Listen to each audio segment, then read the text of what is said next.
ଆପଣମାନେ ଯାତ୍ରାକୁ ଉପଭୋଗ କରିବା ସମୟରେ ଆପଣଙ୍କର ମୂଲ୍ୟବାନ ସାମଗ୍ରୀ ଯଥା ମୋବାଇଲ, ପର୍ସ ଏବଂ ଅନ୍ୟାନ୍ୟ ଗୁରୁତ୍ୱପୂର୍ଣ୍ଣ ସାମଗ୍ରୀ ଆପଣଙ୍କ ନିଜ ଦାୟିତ୍ୱରେ ସତର୍କତା ସହିତ ରଖନ୍ତୁ। ଭିଡ଼ ସମୟରେ ସତର୍କ ରୁହନ୍ତୁ। ଯଦି କୌଣସି ସନ୍ଦେହଜନକ ବସ୍ତୁ ବା ବ୍ୟକ୍ତିକୁ ଆପଣ ଦେଖୁଛନ୍ତି ତାହେଲେ ଦୟାକରି ନିକଟସ୍ଥ ପୋଲିସ ସହାୟତା କେନ୍ଦ୍ର ତଥା ନିକଟସ୍ଥ ପୋଲିସ ଅଧିକାରୀଙ୍କୁ ସୂଚନା ଦିଅନ୍ତୁ। ଯଦି ଆପଣଙ୍କ ସହିତ ଛୋଟ ପିଲା ଏବଂ ବୟୋଜ୍ୟେଷ୍ଠ ବ୍ୟକ୍ତି ଆସୁଛନ୍ତି ତାଙ୍କ ହାତ ଛାଡ଼ନ୍ତୁ ନାହିଁ। ବାଲିଯାତ୍ରା ବୁଲିବାର ଉପଭୋଗ କରନ୍ତୁ। ଧନ୍ୟବାଦ।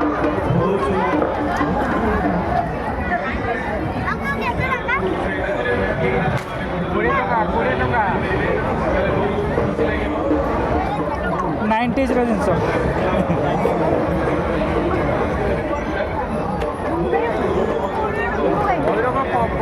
ଇଏ କରିବନି ପୁଛ ମେଲି ବର ହ୍ୟାଲୋ ହଁ ମନୁ